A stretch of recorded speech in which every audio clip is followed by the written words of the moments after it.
Joined now by congressional candidate Blake Masters. He's been on the show before, ran for Senate in Arizona. We all know that Arizona is going to be a huge battleground. Blake, appreciate you coming on. What are you seeing in Arizona? How confident are you, having seen what you saw in 22 and having fought the battles there, that Arizona is going to go red in 24, not only in your race, but also in the Senate, in the presidential? What are you seeing? Well, thanks, guys. It's great to be back. I am optimistic. I'm seeing a lot of encouraging signs. When you look at the polling, I think Trump is just kind of cleaning up in Arizona right now. He's up 5, 6, 7 points, even depending on the poll. And anecdotally, that's what I'm seeing too. Right? We know that the MAGA base is fired up, but we also know Arizona is a little bit more of a swing state right now. So where are those people in the middle? And unfortunately, we've just got 2 more years of this Joe Biden experience now since the midterm election. People know that their eggs cost twice as much as they used to. Breakfast cereal, increasingly unaffordable, right? Mortgage rates continue to spike. But what I'm hearing most is people are just mad as hell about the open border, right? Millions more illegals have come in, basically invited by Joe Biden since 2022. It's by far the number one issue in the state. Second would be cost of living and inflation.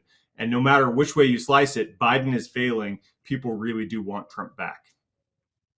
Hey, Blake, great to have you on the program. So, we recently talked to a Senate candidate and hopefully a future GOP colleague of yours about the political terrain in Montana because it's a little funky. It's majority Republican, but there's this big middle chunk that is unaffiliated to party and leans kind of libertarian, right?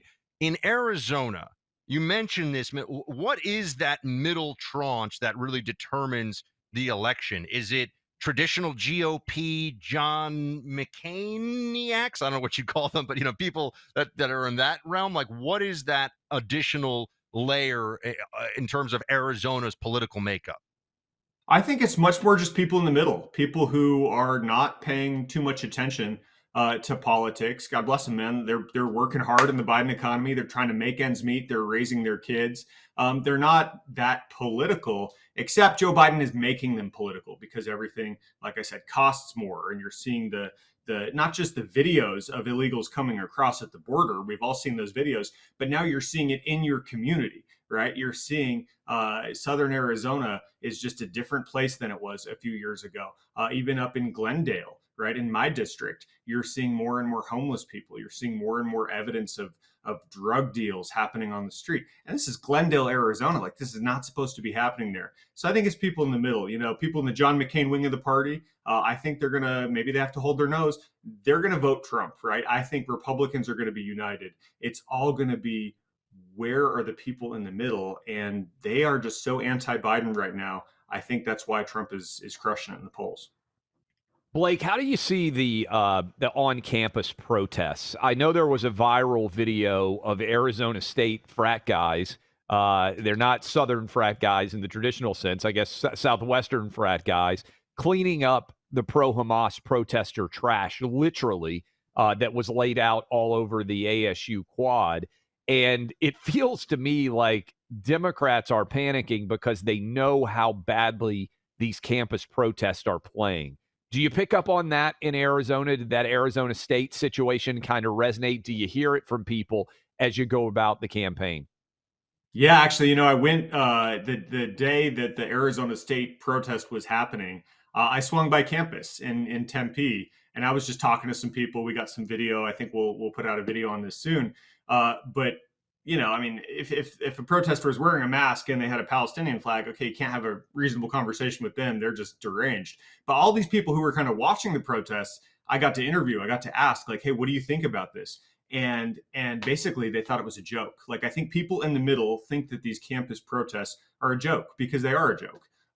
They're bad for Joe Biden. I think it highlights how he can't really keep a lid on his own coalition. You guys probably saw this video too. There was one where you had the MAGA frat boys who were saying F Joe Biden, and then the police in the middle. And then on the other Yes. side, you had the Gaza Hamas protesters saying F Joe Biden. So if there's one thing Joe Biden can do to unite the country, it's because he's so horrible. Everyone knows that he's bad. Speaking of Blake Masters, he's running for Congress in Arizona. And Blake, to that end, how much do you think the border is going to play into your district and your state more broadly in this election? A few months ago, maybe 2, 3 months ago, it was far and away the biggest story in the country for, I don't know, maybe 6 weeks time, something like that.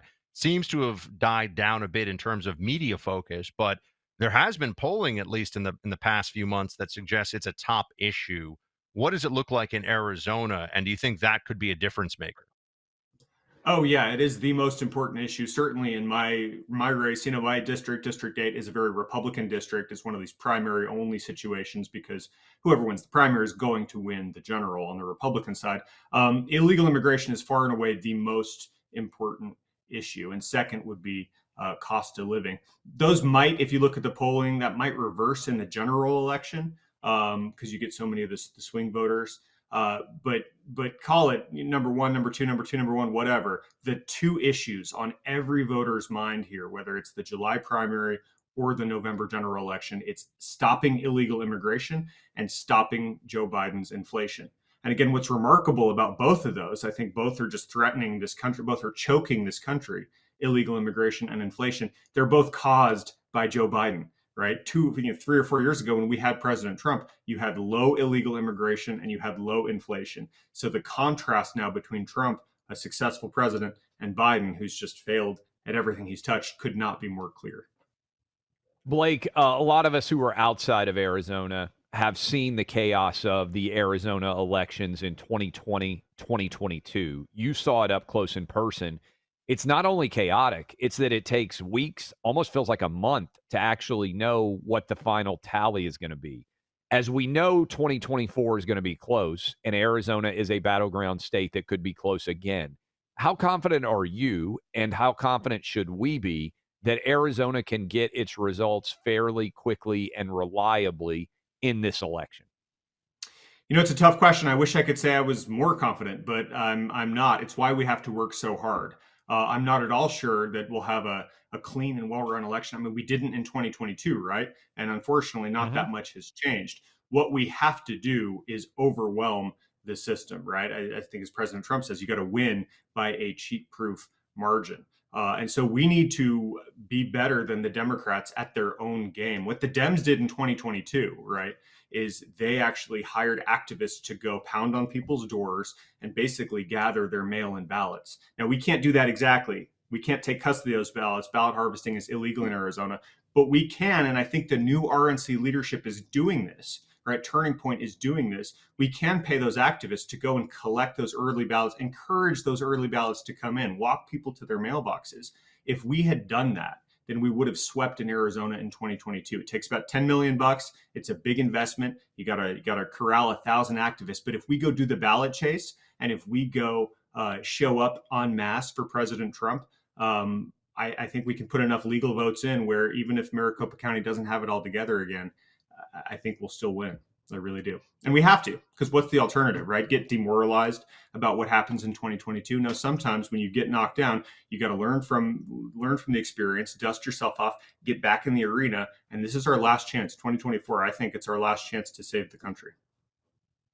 Amen. Blake Masters, good luck. We'll have you on again as it gets closer to Election Day, to be sure, but appreciate all the battles you're fighting for us out in Arizona. Thanks, guys. Look, of all the chores homeowners have, getting up on the ladder, cleaning out the gutters, it's at the bottom of the list. Whether you've done that one too many times yourself or you don't even know what your gutters look like, it's time to upgrade to a permanent solution with Leaf Filter. Right now, you can save up to 30% off your entire purchase at leaffilter.com/clay. Clogged gutters aren't just a pain. They can cause extensive problems and water damage to your home. And while you can clean a gutter with store-bought solutions, that's not going to give you the long-term solution you need. Protect your home. Never clean out gutters again with Leaf Filter, America's #1 gutter protection system. Schedule your free inspection and get up to 30% off your entire purchase at leaffilter.com/clay. Free inspection up to 30% off at leaffilter.com/clay. By the way, you know what I found when I was up in my gutters the last time? I was trying to figure out why the water wasn't coming down. My kids hit wiffle balls all the time. There were 3 different wiffle balls that had gotten caught that were blocking everything in our gutters. Yeah. It was unbelievable. Knock them right back onto the I mean, house. so They you're play wiffle proud. ball all You're the time. proud, but frustrated at the same time.